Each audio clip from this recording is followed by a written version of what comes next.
Humble Narcissist Podcast, episode 13 now is what we're up to. Are we really? Yeah, we're rocking and rolling. Welcome back, people.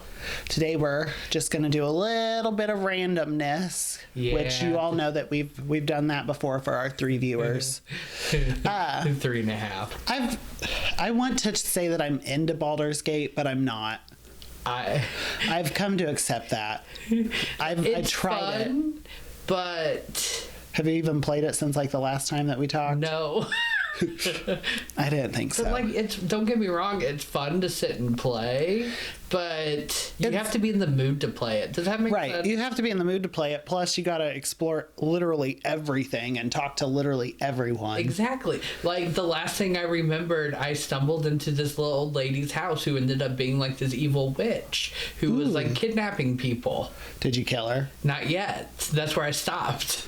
I think I saw a video on the evil witch that kidnaps children, and you can choose to either kill her or not. If you don't kill her, I think I read somewhere that she shows up in the final battle to help you. Oh, nice. Yeah, so maybe you don't want to kill the evil witch. It was because, I was trying to help this dude find his sister who was kidnapped. Oh. But, she has a whole bunch of, dead, tortured people in her basement. It's weird. Oh. Well, don't kill your mom, and she might show up to help you. No. Speaking of was your mother, how about that gypsyrose? We haven't really talked about her very much, I don't think. There was some imaginary beef between her and someone. Someone wanted her to host something, and I guess they were both. SNL? No, that would be great though. She can't act. If she could act, maybe she wouldn't have gone to jail. True, but you don't have to act to be on SNL. I know. How many people have been on there who can't act? A lot. Exactly. But I saw that thing where it was the guy that gypsyrose married looks a lot like her mother, which they did the side by side and everything, and it creeped me out. But what creeped Corey out about the whole thing is that this guy that messaged her while she was in jail, it turns out that he is a special needs teacher. And Corey was like, it's kind of weird because she's kind of special needs herself. I do have to say now, something that I find really weird about the whole thing is that he wrote her a letter while she was in jail. Well, yeah. And I know a lot of people do that because you get love after lockup and all that, but it still weirds me out. Why would you just write a random stranger letters while they're in jail? Maybe he had a mommy fetish. Well, she's not a mommy. She was the daughter. Hers. Yeah. Exactly. Are you saying that maybe he wanted to kill his mom? Maybe. Oh my God. Sometimes really. I don't think you know anything about what you're talking about. I really don't. But I thought that her story was very interesting. And anyway, so Gypsy killed her mom, as everybody knows, because there was no other way out, and she tricked a man to kill her. Well, I still don't judge her. I don't judge her. I don't think that it's going to sound bad. I don't think what she did was that bad. Well, in comparison from what her mother did to her versus... Exactly. Murder is bad, yes, but... I don't know. Some people have it coming. Think of it as self-defense. I know, but she got a man to come and kill her mom, but at the same time, it's like, you can't even get a text back. I know. So, what does that say to all the single people in the world? I'm just fucked. I love the little side story that she tells, because I've watched all these interviews with her where she talks about she met Nick at the theater, and then they went to the bathroom to hook up, and then her mom was like, don't talk to him, he's a creep. That part kind of intrigues me, because I'm like, she was dressed up as a princess, and he was dressed up as a prince. They're both... I'm going to allege that they're both special, obviously. Remember when we went to Sailormoon in theaters and there's the dude who dressed up as Tuxedo Mask? Yeah, he was going to throw a rose and leave. Yes. That's all Tuxedo Mask does. But people dress up for that shit. It's weird. People do dress up for all these movies and stuff. Whenever we go see any anime movie, there's always at least one person dressed up. There was somebody who was dressed up as Natsu when we went to go see the Fairytale movie. Was it really? Mm-hmm. Oh, I didn't even notice that. Are you going to go see speaking of anime and all that, are you going to go see the Advent Children redo in the theaters? No. I'm not either. I mean, it's not like it really bears any meaning, since it feels like on 7 they're just going to change the story so that Zach lives. So there will be a new Advent Children movie. I still say Aerith has to die. If she doesn't die, who's going to take over the live stream? I know that we're being completely random here, but who will take over the live stream? I think she will die. I'm hoping so. I'm hoping they're just trying to like change everything around to make it think like it's not going to happen. Yeah, and I also don't like, they keep adding in all these new characters, and part of me is like, why are they here? But then the other part of me is like, some of them should be playable. Who should be playable?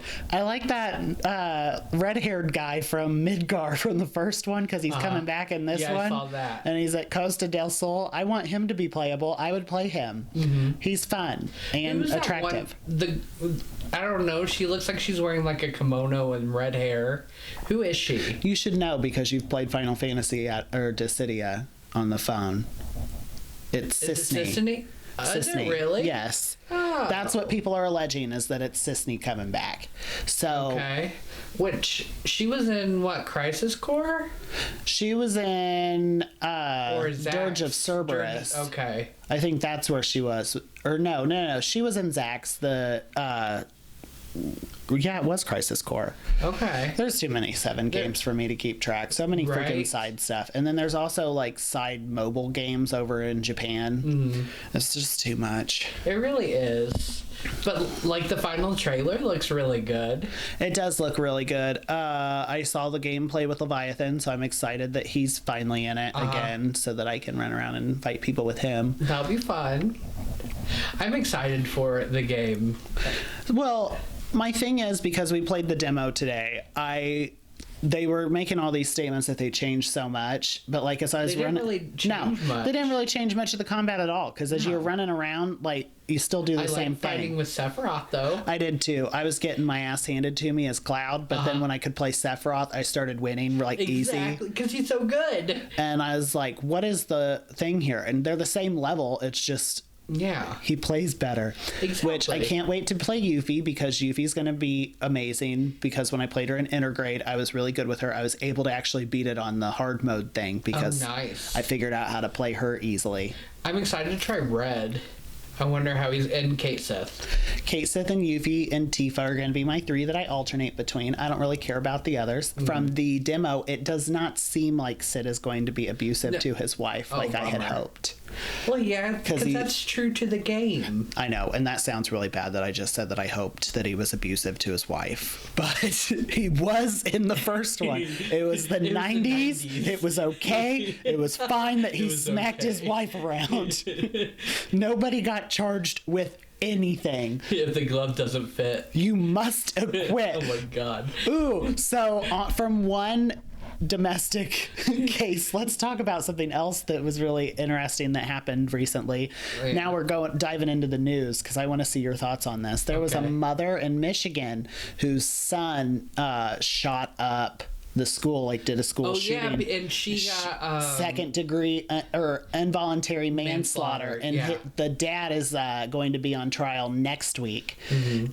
How do you feel about that? Do you think that's a good thing? Do you think it's a bad thing? I mean, it's holding everyone accountable. I agree. Especially once you dug into this, you found out that he told his parents that he needed mental help. Mm-hmm. They didn't do anything. There was a teacher that reported him and said he was obviously struggling mentally, and then either the day of or the day before the school was going to meet with him, that's when it happened. Mm-hmm. Then the parents got him a gun when he was 15. Even though he said that he had all these mental problems.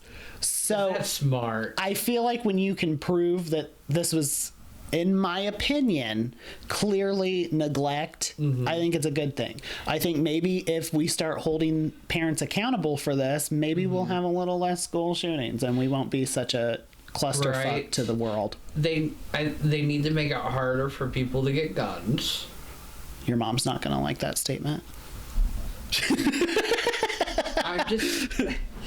I'm just saying they need to make it harder for people to get guns. You're for stronger background checks and things like that. Exactly. Like, I don't care if you have a gun. I don't either. But my personal preference, I don't want one. I just know, me personally, I have inner rage issues, so I think that would be a terrible idea for me myself too. Because you talk about wanting to shoot out people's tires if they cut in front of you while you're driving. And I feel like that's very justified. Me and Gypsy Man, we're both justified here. So, like, your ass, if you had a gun, you'd be fucked. I would probably wave it at people and end up in jail. I have a permit, you'll be good. But I have enough self-awareness to know that I'm the type of person I shouldn't, which is what a lot of people are lacking. Exactly. Anyways, let's talk about something that's not about, like, bang, bang, pow. That's also a Cher song. Bang, bang, I shot you down. Is it a Cher song? Yep. I thought it was Nancy Sinatra. No, Sonny wrote that song. Oh. Bang, bang, I shot you down. Bang, bang, you hit the ground. Oh. Bang, bang. I'm like 95% sure that was a Sonny song. I'll have to Google it on our break. But on to a lighter note, let's talk from Drag Race. Let's talk Drag Race, because that's a Cher song. One of my top 3 went home a couple weeks ago. Mirage. I didn't think she was gonna be top. I thought she would be in the top in my fantasy, like Valentina. I have my fantasy. I figured she was gonna go home like middle of the pack, kind of like a Georges. Oh, I could see that. I'm really torn on it because she didn't know the words. Exactly. So she deserved to go home. She did. And at the end of the day, it's a lip sync, not a dance off. Exactly. And you're not Jinx Monsoon. Freaking Jinx.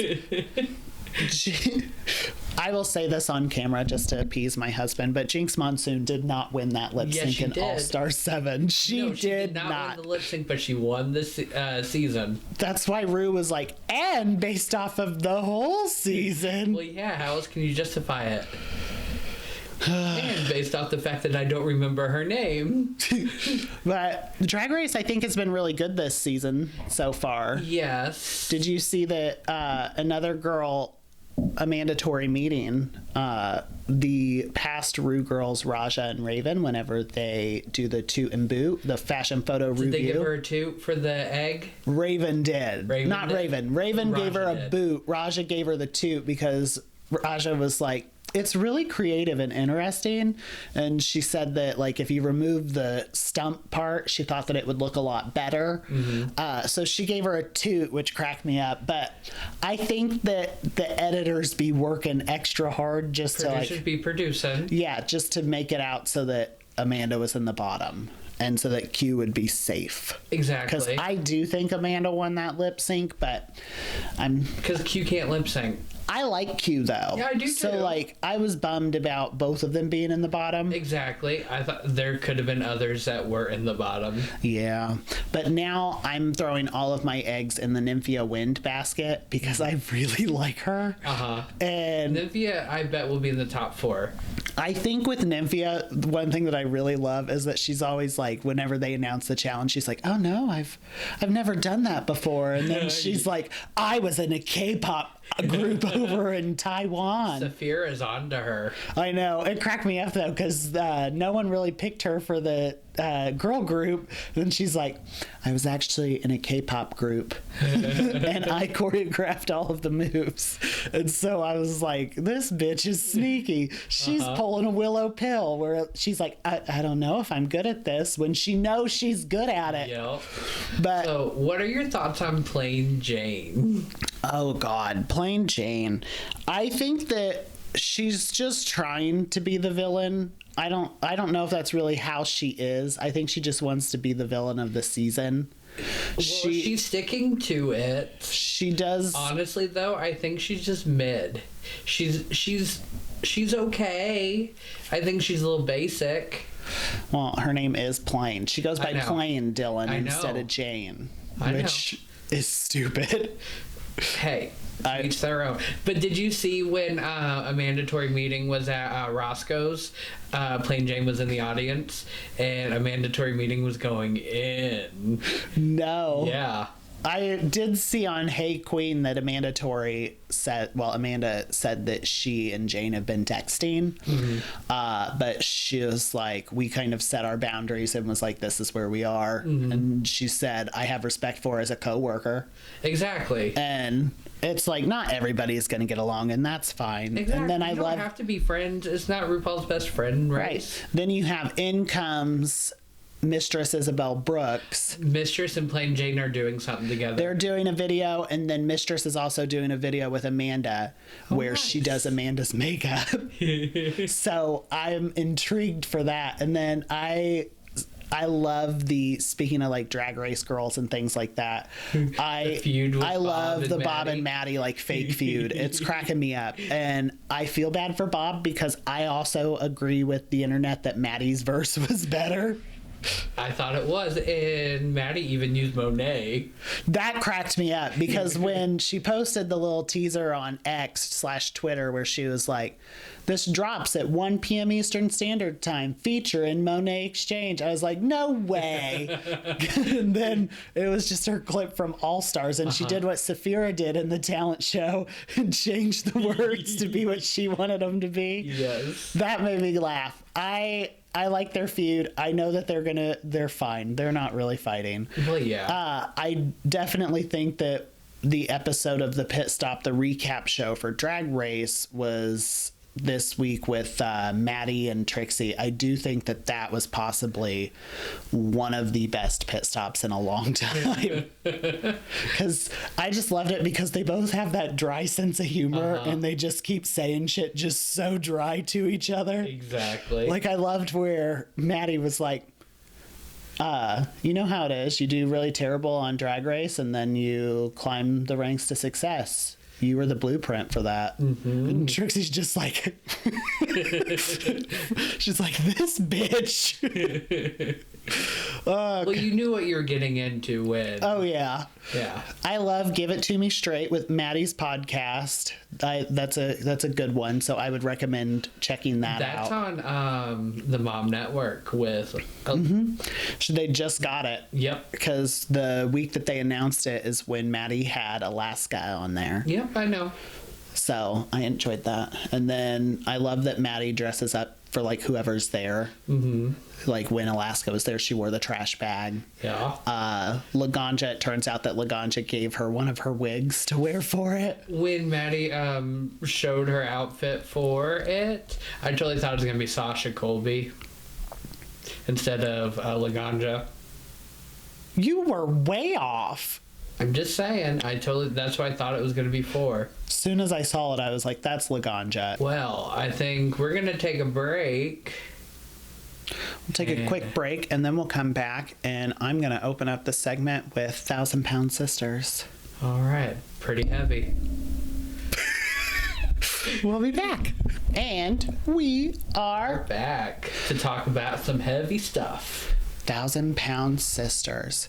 So, have you watched any of it yet? No. I have asked you to watch this for over a month now. I know. So, the finale was on last night, I believe. Okay. And it's where her husband died. Okay. I am not caught up, but... Why didn't you watch it? You didn't do anything today. Because my husband likes to watch it, so I have to wait for him, and he's been working. He keeps getting upset when I watch that without him because we love that show. So I might watch it tonight just to get caught up, and then I'll watch with him later. But I feel really bad for her because this season, I just have to tell you, poor Tammy feels like she's going through the freaking ringer. And then, like, the problem that I have with Tammy's this season is that, like, she is, as you know, going through her own stuff. But yet she has to keep everybody else together as she's falling apart mentally. Why? So then she's got it because Amy's getting a divorce. Her sisters keep fighting. She is away from her husband the whole time. She finds out that he is still emotionally eating because now she's gone because he was losing weight when she was at at the facility. Then now he's gained it all back and he's gaining more. And then he tries to lie to her and say that he isn't emotional eating. So then karma came back and got him. For sure. Amy is living with Tammy because she left her husband, and poor Tammy has to take care of them, and Amy has been crying the whole freaking season. If one of her kids starts crying, she starts crying and starts proclaiming, I can't do this, and she storms off. So then Amy and her sisters have to come together to like help take care of the kids, otherwise Amy's gonna have an emotional breakdown. It's a lot. That's why they're on TV. Oh yeah, and it's a really good season. Like, my one problem that I have with it is that everybody in that family keeps acting like getting gastric bypass surgery is like the end all be all fix. It's not, because you can relapse. And oh yeah, you can gain it back. Like everybody that I know that has had that surgery has now gained it back, and not all of it, but like a huge heft of it. My grandma, well, one of my grandmothers. I thought you were about to say my girl. No, she didn't. She stayed. She stayed. Yeah. Good for her. But she had issues. Well, like no other. Oh yeah, like when someone that I knew had it, and you know her, she like every time we'd go out to eat, she'd start throwing up at the table because she would always overeat. So, and you can't do that. That's why I just want to do the Ozempic trial. That's why she wanted you to clean her floor with a toothbrush. Yeah, fuck her. I will always remember that. Hey, I have friends coming over.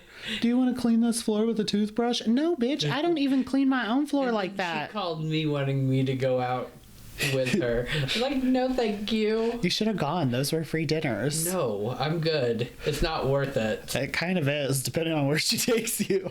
No, never it like wasn't worth it. Never like Fogo. Fogo is so good. I would next time there's Devour downtown, we should go to Fogo if they have a deal, because that's something that I miss. And if Corey is on, that one steakhouse we went, the Brazilian steakhouse on the south side, is not there anymore. Oh, really? Oh, that's sad. I liked that place. I think that was the one where Corey and I went for our anniversary, and I ruined the anniversary for him because their only chicken option was chicken wrapped in bacon. My husband made him eat it, and he poisoned Not himself. Entirely, but my husband cannot digest pork. It makes him throw up, or it just makes him very just a bad ill. Time. Yes. So me not understanding the depth of said illness. You're like, you're faking. This is all You're bullshit. faking because you don't want to eat the bacon. No, I ate the bacon and I thought that was good enough. No, they cooked it in the bacon, so it had the pork juices, you dick. Yeah, I know. So he wanted to appease me because it was our anniversary, so he ate it and then got sick all night. So that was definitely my fault, terrible husband moment. But oh gosh. So there was a funny moment on 1,000 Pound Sisters where they go to a sushi place and both of them don't like fish. Then why'd they go? Thank you. And then they're like, well, let's try this, this, and this. And then one of the kids starts crying, so Tammy's like, well, just give him to me. So then Tammy's taking care of him. Then the other one starts crying, and Amy starts crying and says, I can't do this. And she storms out as Tammy's like trying to comfort both kids. I'm just like, come on, girl. Oh my God. Your poor sister's going through enough. Her husband is like dying literally, and then you can't deal with your own kids, which like, that's why you don't have kids. If you can't deal with them, you shouldn't have them. Right. Props to moms out there. Props to single moms out there. Like, it's tough. Kids are not an easy time. But at the same time, you can't just keep breaking down every time they do, because then they're going to just keep breaking down. Yeah, they're just going to keep breaking down. That's going to be what it boils down to. That's why if I have children, I'm going to strike fear in them. Like what my mother did. They're going to be seen, not heard. You're damn right. That's exactly what my mom did with us. Except, like, I really wasn't seen. I didn't have any pictures in the house or anything because I was the 5th child, so I didn't really matter. Which, pretty much. I turned out great. You're just a placeholder. Kinda. I'm telling you, if Dillon ever did drag, and I'm just going to throw this on the record, I want your first number to be you come out in a gorgeous ball gown, like you're gonna do a Park and Bark ballad, and then I want it to be Bob Marley. It's so random. You just start going, what is it? One love. Just like start doing that. Why don't you? I mean, I think that would be pretty comical, but no, I don't want to learn makeup. That's or like I could wear the dress and the heels and all that. The holdup is the makeup. I don't want to do my own makeup, so maybe I should be like Marsha, have someone do it for me. Minimal makeup. Who was it? It was Irene Dubois said that she never, when she was in the workroom, saw Marsha getting ready, and everybody like jumped on it and was like, oh, this whole time she's had someone else do her makeup. But in my head, I'm like, Irene, you were there for 5 minutes. Exactly. How would you know? Right. She don't even know how to make a glass of water. It was so stupid. It was. And the best part is that you have all of these people sitting there trying to do these freaking like Jimbo numbers, and I'm just going to call it what it is, Jimbo numbers, where you come out and you're just ridiculous and like just doing an everyday thing, but it's ridiculous and it's funny. I know that they think that that's easy. That's not easy to do. Mm-hmm. Jimbo has perfected it. 1,000 Pound Sisters, back to that. Great show. Back to the TLC, right? TLC, 90 Day Fiance, 1,000 Pound Sisters. You should watch them both. 90 Day is almost over, I think. Anyway, I don't really want to get into that show right now. You know what show I do want to get into after our next break? What's that? The Traitors. Ooh. So we will be right back after this break. We'll talk about the Traitors. And my girl Phaedra. We are back. I wasn't ready till. Oh, my bad. Sorry, we're not back. Just kidding. I'm gonna need you to pay a little bit more attention to my needs on this podcast. Fuck off. It's not all about Dillon. Fuck off. Go drink some bleach. I'm already eating Tide Pods. Good. It shows. Thank you. Because I'm so clean. So fresh and so clean. You smell like summer breeze. Hawaiian breeze. My breath smells wonderful. And we're back. So, you said you wanted to talk Traitors. Yes. Let's talk Traitors. So, for people who live under a rock, Traitors is pretty much, it's kind of like Mafia, where you have a certain amount of traitors, and then you have a certain amount of faithfuls, and the faithfuls have to figure out who the traitors are, but the traitors can kill the faithfuls. Season 1 was okay. It was good as high camp with Alan Cumming as the host. So high camp. He is after RuPaul's like competition reality. But you know what? I'm okay with it. I'm not. It's starting to be too much for me. I love how high camp it is. Well, we see the difference in the gay versions here. Because he's so dramatic. It's great. But they had the normies on the first season, and I didn't like the normies. The normies are the people that aren't like reality TV people. I don't know, they just made it not as good. The second season has like a full cast of reality heavy hitters. It cracks me up every time Alan says murder. Yes. That's the one part that I really enjoy, is every time when he says there's a murder in the castle. But I like the show. This season has Phaedra, who I like her more on the Traitors than I do on Atlanta. She's having a resurgence. Like, she had a resurgence with, like, Girls Trip. They're trying to get her on other things. Well... And the Traitors is the thing that she's been great at. That's true. She is doing great on the Traitors. And then I agree with your assessment the other night that Sheree doesn't know what game she's playing. Sheree thinks she is on vacation at a Scottish castle where she's supposed to just tell the weather. I love where they keep saying, you've been too quiet. Like, to everybody else, they're like, you've been too quiet. We don't know if you're really playing the game. Then Sheree's just been sitting there the whole time. I vote out John because I don't know. It's just hilarious. She's just like, I gotta vote for somebody, I guess. I think that's the rules of this game. Exactly. So, like, first season had my girl Kate from Below Deck, who was awesome. Yeah. They brought her back. Kate was great in the first season because as soon as Brandy went home, Brandy Glanville from Housewives of Beverly Hills, she was like... She was miserable. She was miserable. She just kept saying, I'm a traitor, just send me home. I'm a traitor. I'm a traitor. And they were like, well, we can't just send her home now. She's a for sure traitor. And then they kept her till the end. And then when they voted her out and she's like, I was a faithful, they were like, what? She has great confessionals because everyone's stupid. Everyone is stupid to her. Yeah, so Kate, this season, like, she clocked poverty. Her name is Parvati, but poverty. Clocked poverty right away. That she was a traitor? Yeah, she's like, I wouldn't drink out of a poison chalice that poverty gave me either. It cracked me up.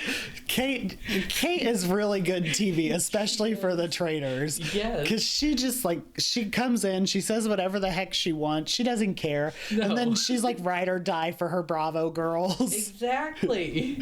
Because as soon as that guy, Dan from Big Brother, he came for Phaedra, and I loved that scene because as soon as he tried to go after her, you see Sheree like make that face from Housewives and drink her water like, ooh, shit's gonna go down. Oh my god. And then Phaedra ate his ass up. It was a good thing Kate kind of was the buffer. She's like, not my Burgalicious was problematic for you. The nickname Burgalicious was too much for you, even though she's been calling him Burgalicious from the first episode. That gave Phaedra the time she needed to gather herself. Yeah, it did. And dig into him. And then where he's like, and you were comforting Larsa. Her boyfriend just went home. Exactly. So, like, Larsa was by herself. And so she was a housewife. They got that connection. They're on the same payroll. It's like, oh, I'm sorry that your partner is gone, but... Yeah. Like, did he want her to give him the finger? Or? See, I thought Dan was going to blow up her breakfast because she does have breakfast reactions. When Tamara went away. Where are the poached eggs? Cut the eggs.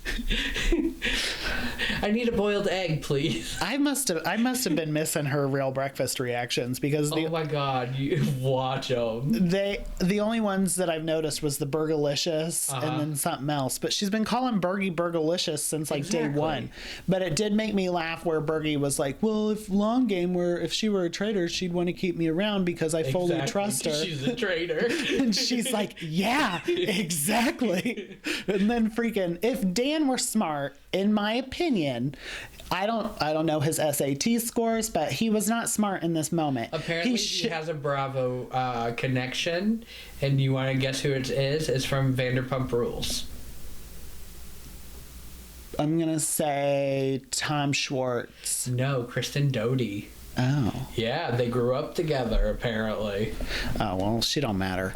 But she's on the new one. I know. And then they did ask Stassi to be on there, but she told him no. Which is probably good. She's grown from it.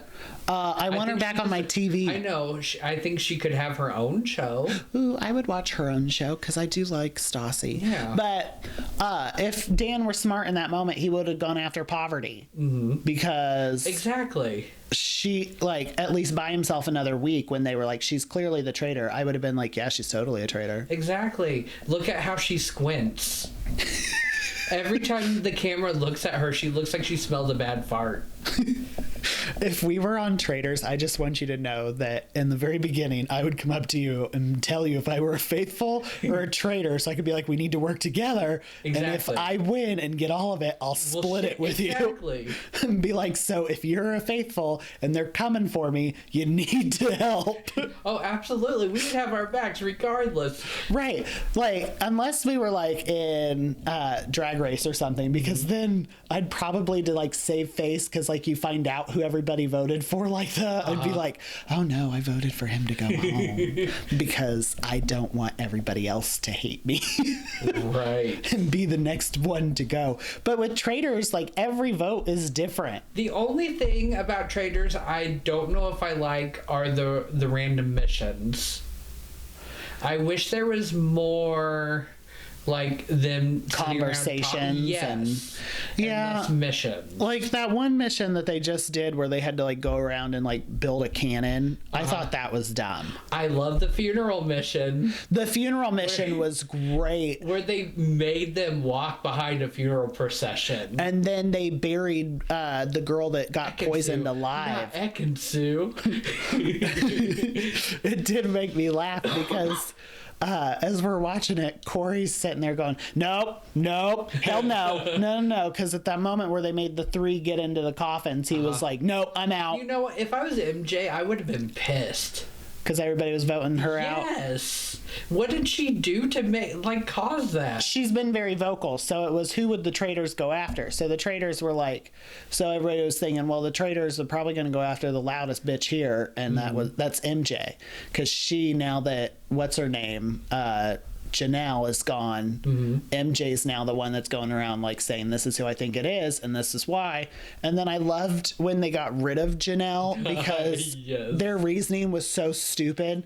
She's always fucking Kevin.